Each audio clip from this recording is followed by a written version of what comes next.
35 खरीदा हुआ टीएमसी का, 30 ही कांग्रेस का।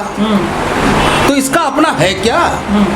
इसका तो बड़े बड़े कद्दावर नेता हार गए वहां से, जिसे राज्यसभा से हटा करके उसे चुनाव लड़ाने का काम किया। आपको याद होगा कि दिल्ली हारने के बाद दिल्ली को किस तरीके से जलाने का काम भारतीय जनता पार्टी और भारतीय जनता पार्टी के नेताओं ने करने का काम किया। अगर धरना देना है आदरणीय जेपी नड्डा जी, आपको भारतीय जनता पार्टी के नेताओं में आपसे कहना चाहता हूं, तो धरना दो, है हिम्मत तो कि आपकी केंद्र सरकार न वैक्सीन पूरा कर पा रही है, न ऑक्सीजन पूरा कर पा रही है। धन्यवाद के पात्र है हमारा सुप्रीम कोर्ट, जिनकी वजह से आज दिल्ली में लोग ऑक्सीजन और सांसें ले पा रहे हैं। आज जो उत्तर प्रदेश में ऑक्सीजन के बगैर मर रहा है, बेड के बगैर मर रहा है, इंजेक्शन के बगैर मर रहा है, उसके लिए नैतिकता के आधार पर क्या राज्यपाल महोदय को, योगी जी को सस्पेंड नहीं करना चाहिए?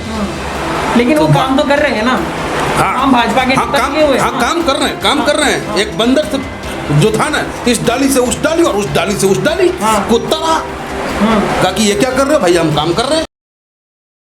सबसे पहले तो मैं आपसे ये कहना चाहूंगा कि लोकतंत्र में हिंसा के लिए कहीं कोई जगह नहीं है। लेकिन अफसोस कि भारतीय जनता पार्टी जब से ताकत में आई है, केंद्र में आई है, आपको याद होगा कि दिल्ली हारने के बाद दिल्ली को किस तरीके से जलाने का काम भारतीय जनता पार्टी और भारतीय जनता पार्टी के नेताओं ने करने का काम किया। कपिल मिश्रा को भूल गए हम? जब कपिल मिश्रा पे कोर्ट उंगली उठाता है तो तबादला होता है रातों रात। क्या सिस्टम ये बनाना चाहते हैं? हमारे हिंदुस्तान के लोकतंत्र को किस मैदान पे ले जाकर के छोड़ना चाहते हैं ये? और आज वही हालत कलकत्ता बंगाल का करना चाहते हैं ये, जाकर के गर्मजोशी से भाषण देना, कार्यकर्ताओं को उकसाना।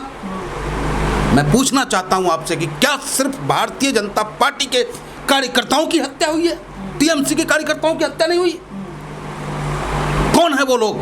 तस्वीरों में साफ पता चल रहा है कि दोनों तरफ के लोगों को दिक्कत हो रही है। वहीं अगर टीएमसी की बात करें तो उनपे भी लड़ाई की दिखाई दे रही है कि उनपे भी काफ़ी आपत्ति आई, कुछ लोग उनके भी मरे हैं, साथ ही भाजपा के भी दिखाई जा रहे हैं। लेकिन न्यूज़ चैनल जो मेन स्ट्रीम मीडिया है वो बता रहा है कि किस तरीके से ममता की जैसे सरकार आई है और वहाँ पे शुरू हो गई है, हिंसा शुरू हो गई है और वहाँ मारा जा रहा है उन लोगों को। किस तरह, मतलब क्या एक ही पार्टी जिम्मेवार है इस चीज़ के लिए? वास्तविकता तो यह है कि ये गोदी मीडिया भारतीय जनता पार्टी की हार को पचा नहीं पा रहा है और साफ इंस्ट्रक्शन है सरकार की।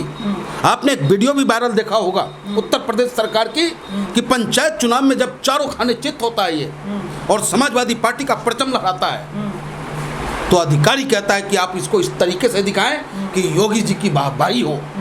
तो ये कहीं ना कहीं आज जो महामारी से हमारा हिंदुस्तान लड़ रहा है और जो आज पूरा हिंदुस्तान शमशान बना पड़ा है, ये तो अब कहा ना कि आने वाले वक्त में जैसे आज ताजमहल को देखने के लिए लोग बहुत दूर से आते हैं, आने वाला दिन होगा और इतिहास में लिखा जाएगा कि हिंदुस्तान में चिताएं जल रही थी और हमारे देश के प्रधानमंत्री आदरणीय मोदी जी अपने लिए रहने के लिए बेहतर साजो सज्जा वाले महल का निर्माण कर रहे थे और उसको देखने का काम लोग करेंगे। और ये जहाँ तक बात रही वहाँ हिंसा की, तो और जो गोदी मीडिया है, गोदी मीडिया डाइवर्ट करना चाहता है हमें इस महामारी में, हम जो पीड़ित हैं, क्योंकि घर में बैठ के लोग करें क्या? कभी जी न्यूज, कभी वो न्यूज, कभी वो न्यूज। धन्यवाद के पात्र आप वेब मीडिया हैं कि समाज के आईना बन करके वास्तविकता जनता के बीच परोसने का कार्य कर रहे हैं। आपको सैल्यूट करता हूं और आपको भी सावधान करता हूं कि आप भी उनसे बच के रहें। ये वो लोग हैं कि किसी को नहीं छोड़ने वाले, लोकतंत्र के चार खंभे, ये चारों खंभों को अपने मुट्ठी में कैद करके लोकतंत्र को खत्म करने का प्रयास कर रहे हैं। लेकिन जब तक समाजवादी विचारधारा है, जब तक भगत सिंह और चंद्रशेखर आजाद, अशफाक उल्लाह खां का आशीर्वाद हम नौजवानों पे है, इस लोकतंत्र को अक्षुण्ण रखेंगे।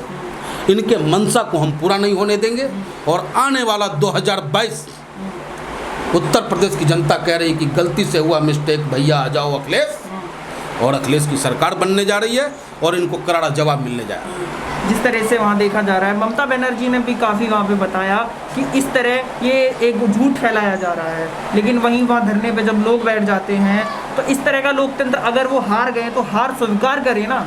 इस तरह माहौल वहाँ खराब करने से दिक्कत तो बंगाल की आम जनता को है ना। कहा जो वास्तविकता है उससे लोगों का मुंह मोड़ना, सिर्फ अपनी टीआरपी, अपने कार्यकर्ताओं की ओर फोकस करना, एक दूसरे को अग्रेसिव रखना, हिंदू मुस्लिम तबके को बनाए रखना इनके प्रायोरिटी में है। कॉमलाइज करके ये चुनाव ही लड़ते हैं और वहाँ भी अपने आप को स्ट्रेंथ करना चाहते हैं, लेकिन ऐसा नहीं होगा। बंगाल की जनता अगर समझदार थी, हम लोगों ने काफ़ी अपील किया था उनसे कि आपकी धरती रविन्द्रनाथ टैगोर और सुभाष चंद्र बोस की है, इस ठगेरों के चक्कर में मत आ जाना जो जुमलेबाजी करके पूरे हिंदुस्तान को आज बर्बादी के कगार पे खड़ा करने का काम किया है। कहते थे कल तक कि मैं झोला लेके आया हूँ, झोला लेके चला जाऊंगा, लेकिन आज पूरे हिंदुस्तान के हाथों में कटोरा पकड़ाने का काम किया इन्होंने। आज हर वर्ग अपने आप को ठगा हुआ महसूस कर रहा है और उसी का नतीजा है कि बंगाल की जनता ने इन्हें करारा जवाब दिया है। अगर धरना देना है आदरणीय जेपी नड्डा जी, आपको भारतीय जनता पार्टी के नेताओं मैं आपसे कहना चाहता हूँ, तो धरना दो, है हिम्मत तो कि आपकी केंद्र सरकार न वैक्सीन पूरा कर पा रही है, न ऑक्सीजन पूरा कर पा रही है। धन्यवाद के पात्र है हमारा सुप्रीम कोर्ट, जिनकी वजह से आज दिल्ली में लोग ऑक्सीजन और सांसें ले पा रही हैं। आप ऑक्सीजन और वैक्सीन की बात करते हैं, वहीं पे सरकार कहती है कि हमारे पास, जैसे यूपी में भी देखा, योगी जी कहते हैं कि तमाम रूप पे सब चीज़ों की कोई भी यहाँ पे शॉर्टेज नहीं है। वहीं पे दूसरी तरफ सुप्रीम कोर्ट भी फटकार लगाता है तमाम जगह जगह से, वहाँ पे देखने को वीडियोस आते हैं कि यहाँ कितनी किल्लत है। तो इस तरह मुख्यमंत्री कैसे बोल सकते हैं और बोलते हैं कि अगर कोई इस तरह के झूठ फैलाएगा उस पर कार्रवाई होगी। आवाज़ दबाने की कोशिश है ये? बिल्कुल आवाज़ दबाने की कोशिश है, क्योंकि ये झूठ के हंडी पे बना हुआ ये सरकार है। इनका अपना कुछ किया कराया है नहीं। आज भी अगर उत्तर प्रदेश की जनता अपने आप को राहत महसूस कर रही है इस महामारी में, तो वो सिर्फ अखिलेश यादव जी की 108 एम्बुलेंस है। अगर आज भी जनता अपने आप को राहत महसूस कर रही है तो अखिलेश जी का दिया हुआ 100 जो आज 112 कर दिया इन्होंने।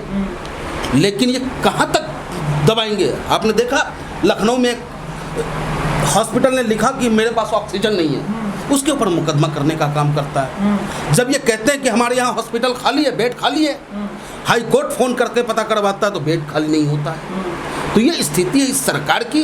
हे भगवान बचा लो मेरे हिंदुस्तान को और इन जालिमों से, क्योंकि ये सिर्फ और सिर्फ अपनी कुर्सी की राजनीति कर रहे हैं। जनता बाहर में जाए, जनता मरता हो मर जाए। अरे राम, भगवान राम के नाम पर वोट प्राप्त कर आज हम हिंदुस्तानियों के राम भरोसे छोड़ने का काम इस सरकार ने किया है। बहुत पीड़ा है, बहुत पीड़ा है, और ये पीड़ा पूरे उत्तर प्रदेश की जनता और हिंदुस्तान की जनता के अंदर है। आने वाले चुनाव में इनको करारा जवाब देने की। करारा जवाब। अभिनेत्री हैं कंगना रनावत, उनका ट्विटर हैंडल अभी बंद कर दिया गया। उसके बाद एक वीडियो जारी होता है कि बंगाल के अंदर क्या गुंडे फरेब ये जो है इन्हीं की सरकार रहेगी क्या? ये जो वहाँ पे हिंसा फैलाते हैं, हिंदुओं का खून इतना सस्ता है क्या कोई भी बहा देगा? गलत गलत गलत। कंगना का तो मैं कहीं कोई रोल ही नहीं मानता, ना ही कंगना के ऊपर मैं जवाब देना चाहता हूँ, क्योंकि कंगना के अंगना में कुछ बचा ही नहीं है। वो तो बस अपना टीआरपी बढ़ाने के चक्कर में लग रही है, बाकी उसका कुछ होना जाना है नहीं। और मेरा हिंदू आज से नहीं है, सनातन धर्म सदियों से चलता आया है। बाबर, मुगल, औरंगजेब रहे तब तो हिंदू धर्म खतरे में नहीं पड़ा। 70 साल कांग्रेस की सरकार रही, हिंदू धर्म खतरे में नहीं पड़ा। तिलक, चुटिया, जनेऊ सब कुछ चलता रहा, मंदिर में पूजा घंटा बजता रहा। और जब से हिंदू हृदय सम्राट मोदी जी की सरकार आई, जब से हिंदू हृदय सम्राट योगी जी की सरकार आई, तभी से ही हिंदू खतरे में है। और आज अगर हिंदू कहीं पिट रहा है, हिंदू के ऊपर उंगली उठ रही है, तो इस सरकार की गलत नीतियों की देन है। अच्छा, एक और सवाल। पिछली बार जब चुनाव हुआ था 2017 में, तब 3 सीट थी भाजपा के बाद, अब 80 हो गई हैं। तो फिर एक तरह से भाजपा को पसंद तो किया है ना बंगाल में? 35 खरीदा हुआ टीएमसी का, 30 ही कांग्रेस का। तो इसका अपना है क्या? इसका तो बड़े बड़े कद्दावर नेता हार गए वहां से, जिसे राज्यसभा से हटा करके उसे चुनाव लड़ाने का काम किया, वो लोग हारने का काम किया। भाजपा का कहीं कुछ नहीं है।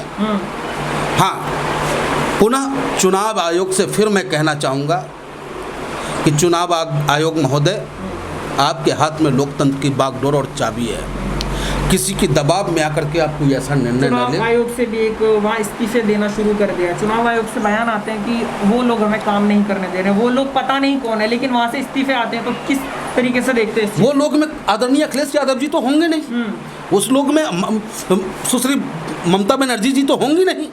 स्वाभाविक है कि वो लोग पावरफुल है। वो लोग, आपको याद होगा, ये वो लोग हैं रातों रात सीबीआई का ट्रांसफ़र करते हैं। ये वो लोग हैं कि कोर्ट और जज मजबूर हो जाता है अपने आप को प्रेस करने के लिए। ये वो लोग हैं। ममता बनर्जी मोदी जी का आरोप लगाते हुए कह रही हैं कि 6 महीने में मोदी जी मतलब 6 महीने से मोदी सरकार में कोई काम नहीं हुआ है, लेकिन सिर्फ बंगाल को हथियाने में लगे हुए थे। हाथ कंगन को अर्सी क्या, पढ़े लिखी को फारसी क्या साहब।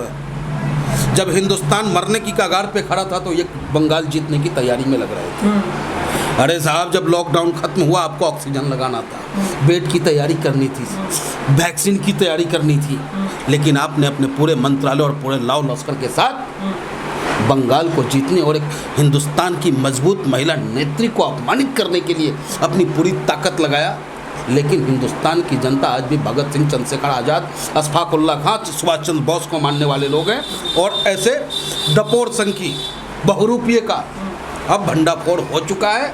अब चिन्मय आनंद और क्या कहते हैं विनोद सेंगर और आसाराम बापू के चेलों का यहाँ कुछ होने वाला नहीं है। राष्ट्रपति शासन की बात होती है कि बंगाल में वो लगा देना चाहिए, कहाँ तक लगता है आपको ठीक है? इनके घर का खेती है, घर का खेतिया का चल रहा है कि जब मर्जी राष्ट्रपति शासन और जब मर्जी तब इनका शासन। लगा के तो देखें तो इनको पता चल जाएगा कि क्या माहौल होता है। खराब है, उस हिसाब से लोग मांग कर रहे काहे हैं। का माहौल खराब है? अरे यहाँ उत्तर प्रदेश में दुनिया भर का माहौल खराब है भाई। आज जो रोजाना 5000 आदमी मर रहा है उसके लिए नैतिकता के आधार पर प्रधानमंत्री जी को इस्तीफा नहीं देना चाहिए। आज जो उत्तर प्रदेश में ऑक्सीजन के बगैर मर रहा है, बेड के बगैर मर रहा है, इंजेक्शन के बगैर मर रहा है, उसके लिए नैतिकता के आधार पर क्या राज्यपाल महोदय को, योगी जी को सस्पेंड नहीं कर देना चाहिए? लेकिन वो काम तो कर रहे हैं ना।